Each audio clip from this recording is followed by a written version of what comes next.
Dear friends, आपका हमारे YouTube channel पर स्वागत है। आज हम वर्ग के बारे में पूरी जानकारी लेंगे। यदि इससे पहले आप हमारे चैनल पर नए हैं तो चैनल को सब्सक्राइब कर लें, वीडियो पसंद आए तो लाइक और शेयर जरूर करें।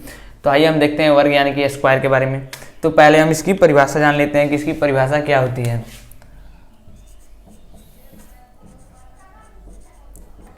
परिभाषा इसकी देख लेते हैं। तो वर्ग की परिभाषा होती है वैसा चतुर्भुज जिसकी चारों भुजाएं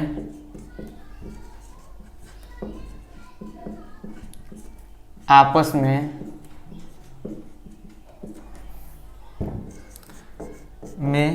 बराबर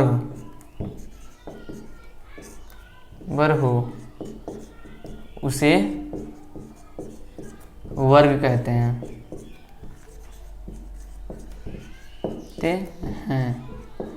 यानी कि हमारा परिभाषा है वैसा चतुर्भुज यानी कि जिसकी चार भुजाएं होती हैं, वैसा चतुर्भुज जिनकी चारों भुजाएं आपस में बराबर हो उसे वर्ग कहते हैं। यानी कि ये चारों भुजाएं आपस में बराबर हैं, ठीक है। या अथवा करके एक और परिभाषा लिख लेते हैं।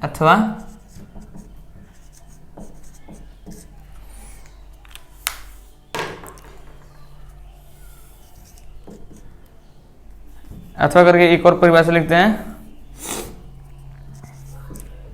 चार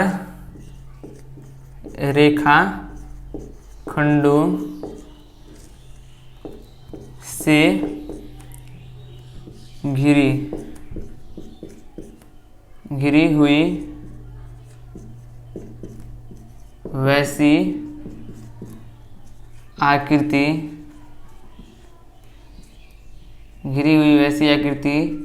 जिनकी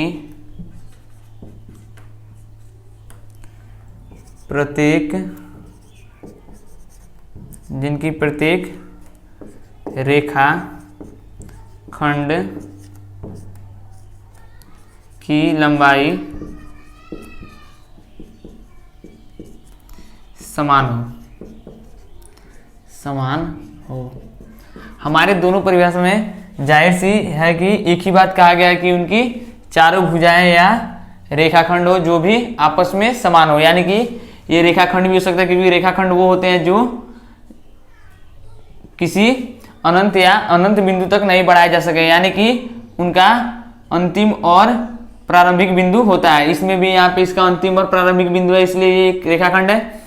तो हमारे परिभाषा में वैसे चतुर्भुज जिसके चारों भुजाएं आपस में बराबर हो उसे वर्ग कहते हैं। यानी कि मान लेते हैं यदि हमारी एक भुजा 4 सेंटीमीटर है तो हमारी सभी जो जितनी भी भुजाएं होंगी वो 4 सेंटीमीटर की होंगी।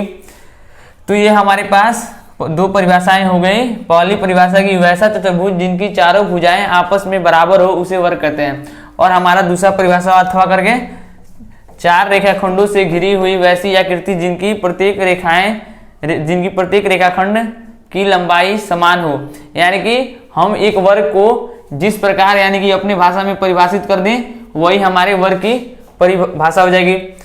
तो आइए हम इसके बारे में जानते हैं कि इस वर्ग में कितने शीर्ष और कितनी भुजाएं होती हैं। तो हमारे वर्ग में 4 भुजाएं होती हैं और 4 शीर्ष होते हैं।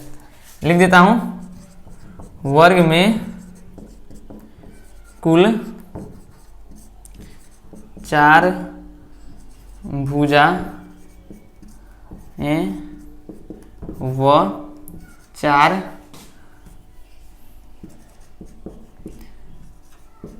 शीर्ष होते हैं। हमारे वर्ग में 4 भुजाएं और 4 शीर्ष होती हैं। यानी कि हमारा वर्ग का शीर्ष ये एरिया हो गया, जितने कोने वाले एरिया हैं वो हमारे वर्ग के शीर्ष है। यानी कि ये जितने कोने वाले कोण है ये इसके शीर्ष कहलाएंगे। और फिर इसमें 4 भुजाएं यानी कि जिन रेखाखंडों से मिलकर बनी हुई हैं, यानी कि पहला, दूसरा, तीसरा और चौथा, ये 4 इनकी भुजाएं हो गई। फिर इसमें 4 कोण होते हैं, 4 कोण होते हैं। यानी कि एक वर्ग में 4 कोण होते हैं। यदि हम अपने वर्ग को ए बी सी व डी से डिनोट कर दें तो हम देखेंगे कि हमारे वर्ग में एक ये कोण हो गया, दूसरा ये, तीसरा ये हो जाएगा और चौथा कोण ये हो जाएगा। यानी कि हमारे पास एक वर्ग है, यानी कि हमारे पास एक वर्ग है जिसकी सभी भुजाएं आपस में बराबर है और हम उसे ए बी सी व डी से डिनोट किया है। ए बी सी व डी से डिनोट कर दिया है। तो हम देखते हैं कि इसमें हमारे पास चार कोण होती है। पहला तो ये कोण बी ए डी, कोण बी ए डी, और हम कोण को इस तरह से सूचित करते हैं। इसका मतलब होता है, नोट में लिख देता हूं कि इसका मतलब होता है कोण। कोण को हम इंडिकेट इसी चिन्ह से करते हैं। तो हम देखेंगे कि हमारा पहला कोण आ जाएगा बी ए डी, फिर हमारा दूसरा कोण हो जाएगा ए बी सी, यानी कि ये वाला कोण ए बी सी, फिर हमारा तीसरा हो जाएगा बी सी डी, यानी कि ये वाला है कोण बी सी डी। और हमारे पास जो हमारा चौथा कोण होगा, जो हमारा चौथा कोण हो जाएगा वो हो जाएगा सी डी ए, कोण सी डी ए। यानी कि हमें जिस कोण को दिखाना होता है वो हम बीच में रखते हैं। यानी कि देखिए हमने ए कोण को दिखाया है तो ए हमारा बीच में है, इन दोनों के बीच में ए है। फिर हमने कोण बी को दिखाया है तो ए बी सी, यानी कि जिसको दिखाएंगे वो हमारे बीच में रहेगा। इसी प्रकार कोण सी को दिखाया है तो ये बी सी डी, यानी कि सी बीच में है। फिर कोण डी, यानी कि ये भी बीच में है। और जो प्रत्येक कोण होता है उसका जो मान होता है वो 90 डिग्री होता है। यानी कि इस कोण का जो मान होगा वो 90 डिग्री होगा, फिर इस कोण का मान 90 डिग्री, फिर इसका 90, फिर इसका 90, और टोटल को काउंट करेंगे तो हमारा टोटल मान हो जाएगा 4 बार 90 degree plus 90 degree plus 90 degree plus 90 degree करेंगे 4 बार तो हमारा ये आ जाएगा 360 डिग्री। यानी कि एक वर्ग की चारों जो कोण होती है वो 360 डिग्री होती है। फिर हम देख लेते हैं कि हमारे वर्ग में दो विकर्ण होते हैं। यानी कि विकर्ण वो होते हैं कोणों को आमने सामने से मिलाते हैं तो जो रेखाखंड प्राप्त होती है उसे विकर्ण कहते हैं। यानी कि डॉटेड से मैं दिखा दे रहा हूं, मान लेते हैं ये दोनों ऊपर प्रतिच्छेद करती हैं। यानी कि किसी कोण के सम्मुख कोण को मिलाने वाली रेखा को उसका विकर्ण कहते हैं। तो हमारे पास इस प्रकार दो विकर्ण प्राप्त हो गए, एक बी डी और एक दूसरा सी ए सी। तो हमारे पास दो विकर्ण प्राप्त हो गए।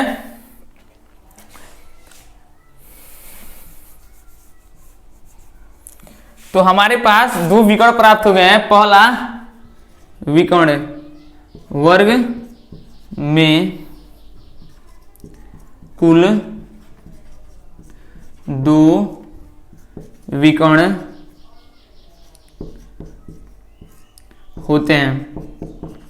तो एक वर्ग में कुल दो विकर्ण होते हैं। तो पहला विकर्ण हो गया बी डी या डी बी, कुछ भी लिख सकते हैं। और दूसरा हो गया हमारा एसी बोले या सीए बोले, बात बराबर है। तो हम देखते हैं कि इस प्रकार हमारे किसी भी वर्ग में दो विकर्ण होते हैं। जो दोनों विकर्ण होते हैं उनकी लंबाइयां आपस में समान होती है। जिनकी लंबाइयां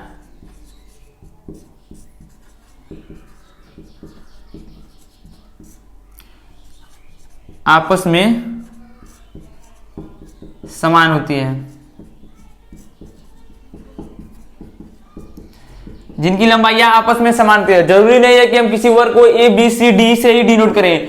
पी क्यू आर यानी कि ए से बी तक जितने भी अक्षर हैं हम उनसे डिनोट कर सकते हैं किसी वर्ग को, ठीक है। इसी प्रकार किसी वर्ग के दो सम्मुख कोणों को मिलाते हैं तो जो मिलाने वाली रेखा होती है वो विकर्ण कहलाती है।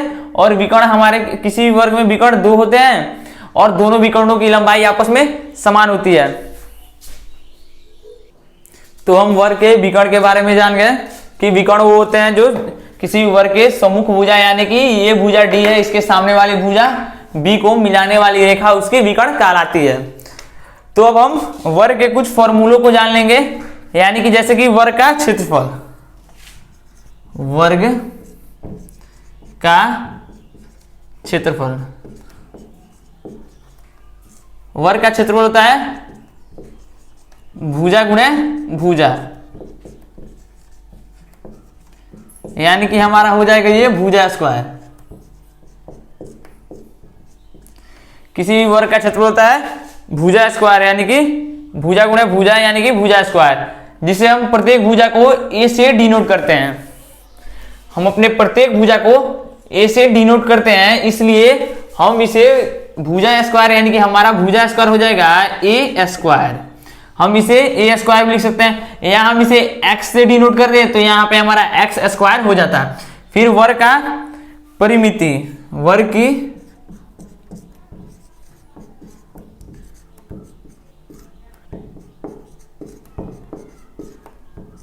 की हमारी परिमिति होती है 4 गुणे भुजा, यानी कि 4 गुणे भुजा, यानी कि ये हमारा हो जाएगा जब हमारा प्रत्येक यानी कि जो हमारा प्रत्येक भुजा है जब वो ए से डिनोट है तो ये हो जाएगा 4a, और यदि ए से डिनोट नहीं है तो हमारा सूत्र यही हो जाएगा, यानी कि हमारा जो मेन फॉर्मूला है वो यही है। फिर हमारा हो जाएगा वर्ग की भुजा, वर्ग की भुजा, यानी कि यदि हमारे पास परिमाप न देकर हमारे पास सिर्फ एक क्षेत्रफल दिया हो कि वर्ग का क्षेत्रफल मान ले 24 मीटर स्क्वायर है, तो हम उसमें वर्ग की भुजा कैसे निकालेंगे, अंडर रूट क्षेत्रफल स्क्वायर क्षेत्रफल कर देंगे, क्षेत्रफल यानी कि स्क्वायर रूट में हम क्षेत्रफल को कर देंगे और जो हमारा मान आएगा वो वर्ग की भुजा हो जाएगी, यानी कि हमारा वर्ग का भुजा का फॉर्मूला हो गया अंडर रूट क्षेत्रफल स्क्वायर। इसी प्रकार वर्ग की भुजा, वर्ग की भुजा तो ये उस कंडीशन में होगी जब हमारे पास क्षेत्रफल न देकर परिमाप दिया हो, हमारे पास क्षेत्रफल न देकर परिमाप दिया हो तो हम वर्ग की भुजा कैसे निकालेंगे, तो वो हो जाएगी परिमाप बटे 4। परिमाप लिखे या परिमिति लिखे बात बराबर है, वो हो जाएगा परिमाप बटे 4, यानी कि मान ले हमारे किसी वर्ग का परिमाप का मान 24 मीटर ही दिया हो तो ये हो जाएगा 24 बटे 4 हो जाएगा। फिर इसी प्रकार विकर्ण, यानी कि ये हमारा विकर्ण है, अभी बताया कि विकर्ण आपस में बराबर होते हैं, ये हमारा विकर्ण है। तो यदि हमारे पास ना क्षेत्रफल दिया हो ना परिमाप दिया हो तो हम वर्ग की भुजा कैसे निकालेंगे, तो कर लेंगे वर्ग की भुजा, वर्ग की भुजा।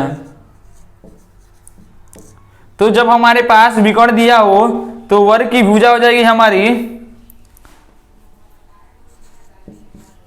विकर्ण बटे अंडर रूट 2, यानी कि जब हमारे पास वर्ग का विकर्ण दिया हो तो हमारा एक भुजा निकालना होगा तो वो हो जाएगी एक भुजा विकर्ण बटे 2, यानी कि हमारे पास विकर्ण का जो सूत्र होता है वर्ग का विकर्ण,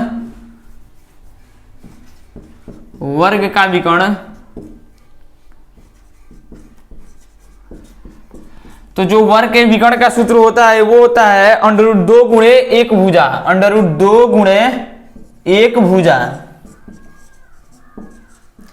यानी कि अंडर रूट 2 से अपने वर्ग के एक भुजा, यानी कि मान लेते हैं हम यदि ए से डिनोट किए हैं अपने भुजा को तो ये हो जाएगा अंडर रूट 2a, और ये अंडर रूट 2 से इसलिए गुणा किया जाता है क्योंकि कोई भी वर्ग होता है, यानी कि कोई भी जो वर्ग है,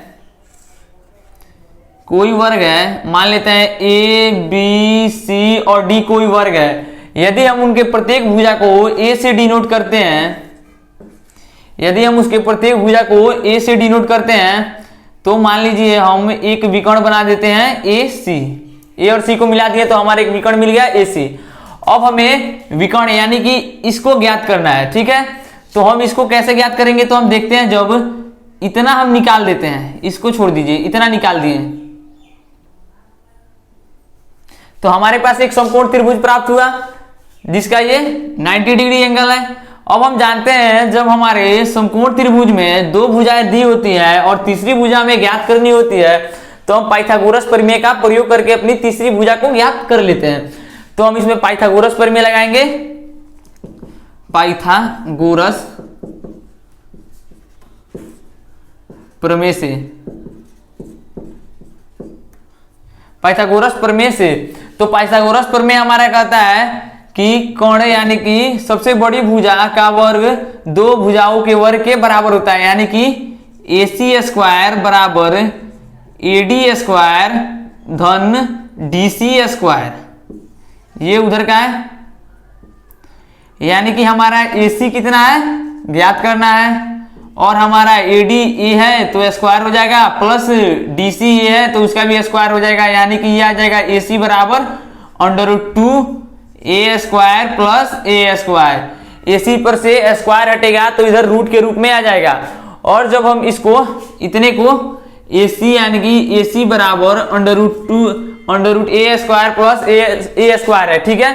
तो A square plus A square जोड़ेंगे तो हमारा हो जाएगा 2A स्क्वायर, ठीक है। और हम इसे निकालेंगे तो ये हमारा हो जाएगा 4A स्क्वायर, और जब हम इसे हल करेंगे तो ये हो जाएगा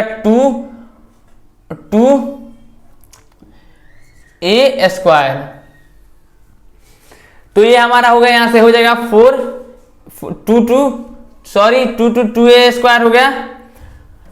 और जब हम यहां से इसे निकालेंगे तो ये हो जाएगा √2A, यानी कि इसलिए हमारा जो वर्ग का विकर्ण होता है वो 2A होता है। अब हम फिर देख लेते हैं कि जब हमारे पास क्षेत्रफल ना दिया हो, परिमाप ना दिया हो, तो हमें किसी भी वर्ग का विकर्ण ज्ञात करना हो और हमारे पास सिर्फ वर्ग का विकर्ण कितना, वर्ग का विकर्ण दिया हो, तो हम एक भुजा निकाल लेंगे कि वर्ग की भुजा विकर्ण बटे √2, उस प्रकार हमारी वर्ग की भुजा निकल जाएगी। और अब हम देखते हैं कि हमारे वर्ग में तो हमारे वर्ग में कुल 4 भुजाएं हैं, 4 शीर्ष हैं, 4 कोण हैं और 2 विकर्ण हैं। इस प्रकार हमने वर्ग के बारे में पूरी जानकारी ले ली है। हम अपने अगले वीडियो में आयत के बारे में पूरी जानकारी देंगे। तब तक के लिए इतना ही।